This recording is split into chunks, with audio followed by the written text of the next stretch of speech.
Halo, apa kabar semuanya? Jumpa lagi dengan saya di Oki Rizan Channel. Oke, pada kali ini kita akan kenalan dengan yang disebut dengan array. Dimana pada contoh kali ini, pada video kali ini, kita akan coba menggunakan array-nya, menggunakan sebuah bahasa pemrograman. Yang mana untuk bahasa pemrogramannya kita akan menggunakan bahasa Kotlin. Nah, sebelum kita lihat bagaimana sih contoh penerapannya di dalam bahasa pemrograman, singkat mengenai array, ya. Array ini adalah seperti sebuah variabel. Jadi fungsinya adalah untuk menampung data. Cuman bedanya adalah antara array dengan variabel. Array ini bisa menampung banyak data dalam sebuah array. Jadi array bisa menampung banyak data dalam sebuah array karena untuk array sendiri gambarannya adalah array ini mempunyai indeks. Indeks ini seperti sekat-sekat ya, seperti ruangan, seperti blok-blok. Jadi untuk data yang masuk itu dimasukkan ke blok-blok tertentu. Yang mana blok-blok ini yang disebut dengan indeks. Ya, namanya adalah indeks. Jadi data yang masuk ke dalam array itu tidak akan bisa nggak akan tertimpa ya. Jadi tidak akan ganggu satu sama lain. Nah, cuma syaratnya untuk array ini adalah baru bisa dimasukkan, hanya bisa dimasukkan dengan tipe data yang sama. Nah, sekarang kita lihat langsung ke dalam contoh programnya. Jadi untuk array ini pada dasarnya dia punya dua macam bentuk array pada umumnya ya dalam pemrograman, yaitu ada yang disebut dengan array satu dimensi dan array dua dimensi. Nah, yang jadi membedakan adalah nanti pada indeksnya ya. Kalau indeks yang ada di array satu dimensi dia hanya satu macam indeks ya dalam bentuk kolom begitu ataupun baris seperti itu. Sedangkan untuk yang array dua dimensi dia punya indeks yang untuk menandakan antara baris sama kolom. Ya, jadi saya ulangi, yang namanya array ini fungsinya adalah untuk menampung data. Nah, gunanya biasanya manfaatnya digunakan dalam program adalah dia biasa digunakan berhubungan dengan database. Dia bisa mengkoleksi banyak data. Ya, dia bisa mengambil banyak data yang akan dimasukkan ke dalam sebuah variabel yang namanya array begitu, nanti baru bisa ditampilkan ke dalam program. Nah, sekarang kita lihat contoh penggunaannya. Yang pertama yang perlu kita lihat adalah bagaimana sih contoh mendeklarasikan array ini. Jadi untuk deklarasi array di dalam Kotlin ya, pastinya dia punya bentuk tertentu ataupun cara tertentu. Nah, caranya ataupun bentuk bakunya adalah seperti yang saya contohkan di atas di sini di dalam program. Kata kuncinya karena dia itu tipe data ya, karena dia adalah variabel maka perlu deklarasinya. Yang mana untuk deklarasi ini bisa menggunakan var ataupun val ya. Jadi saya ulangi, array ini dia karena sama seperti variabel, maka kita perlu buatkan keywordnya bisa menggunakan var ataupun val tergantung dengan penggunaannya nanti. Kemudian untuk array-nya disebutkan di setelah keyword val atau var di sini ya.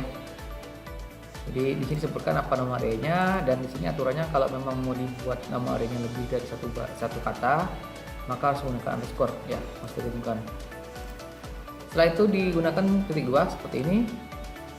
Nah, selanjutnya disebutkan array ini ya, array ini dia akan menampung tipe data apa. Maka disebutkan tipenya di sini. Dan kemudian dari tipe datanya ini yang di paling belakang ini jumlahnya fungsinya adalah untuk menentukan ada berapa blok ataupun indeks yang akan kita buat. Artinya berapa banyak data yang bisa ditampung oleh si array ini. Seperti itu. Jadi inilah bentuk baku deklarasi sebuah array. Bentuknya seperti ini. Kemudian kita lihat contohnya di dalam program. Nah, di program kita contohkan di sini kita bikin satu buah array, namanya array juga ya, namanya array. Kemudian untuk nama array ini kita buat tipe datanya bernama menggunakan tipe data integer. Artinya nanti kita akan gunakan dia sebagai untuk menampung bilangan bulat. Nah, di belakang kita tambahkan perintah ini. Ini artinya array yang kita buat namanya array tipe datanya adalah integer, artinya untuk menampung tipe bilangan bulat, dan jumlah indeks yang dibuat sebanyak 5. Ya, jumlahnya sebanyak 5. Kemudian bagaimana cara memasukkan ke dalam array-nya? Nah, caranya bisa seperti ini.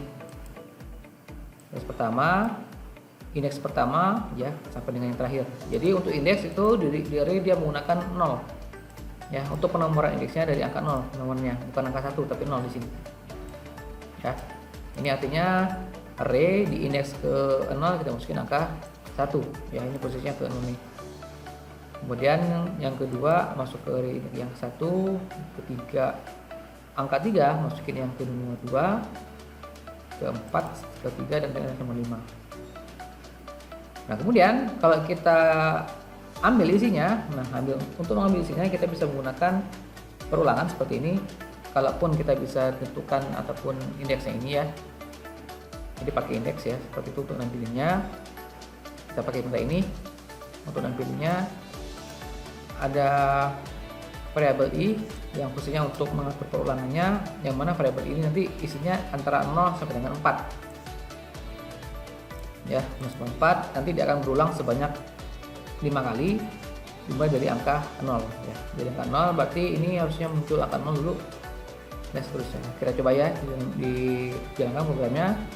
Kita running. Sebentar lagi proses membangun sistemnya, aplikasinya. Nah, begitu kita jalankan, nanti yang muncul di sini adalah perintah yang ini, yang di sini perintahnya.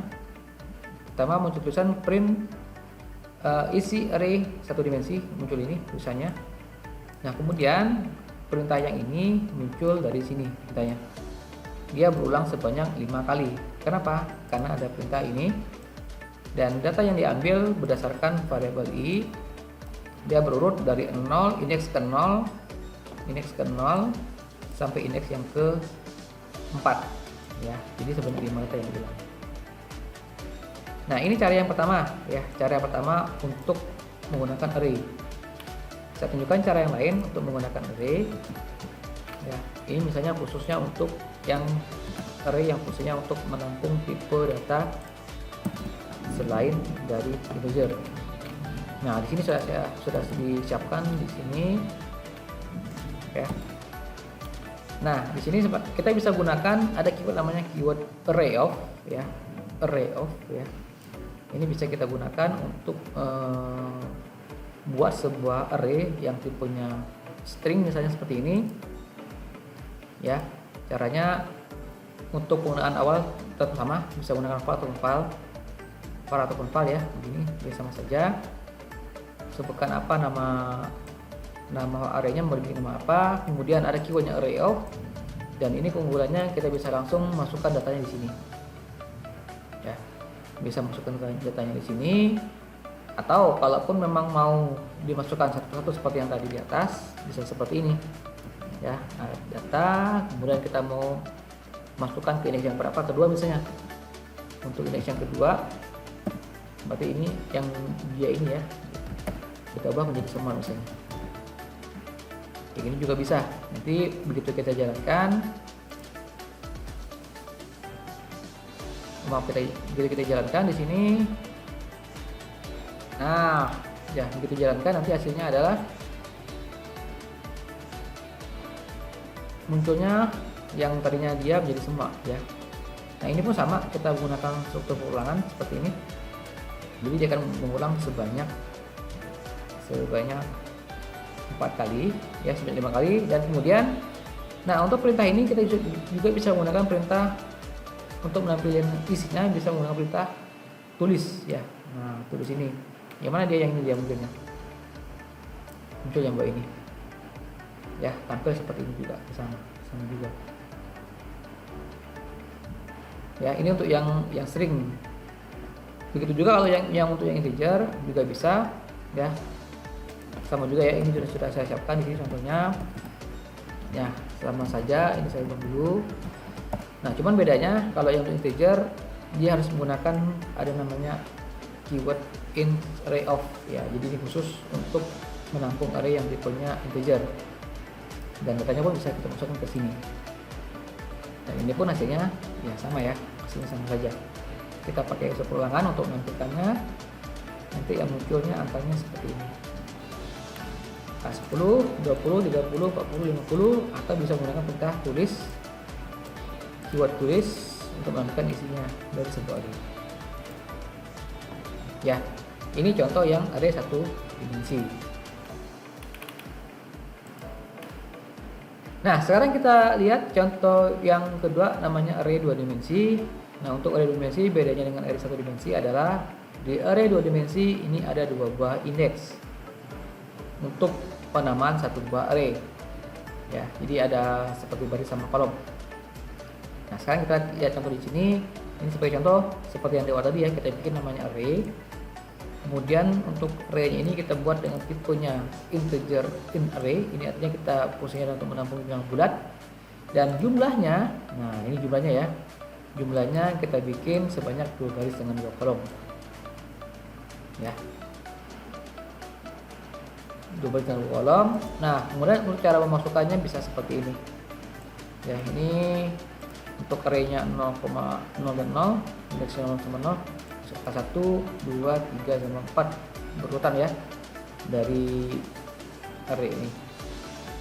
1, 1, 0, 1 ya. Jadi array 0, 1 isi dengan 2, array 1 dan 0 isi 3, array indeks 1 dan 1 isi dengan 4.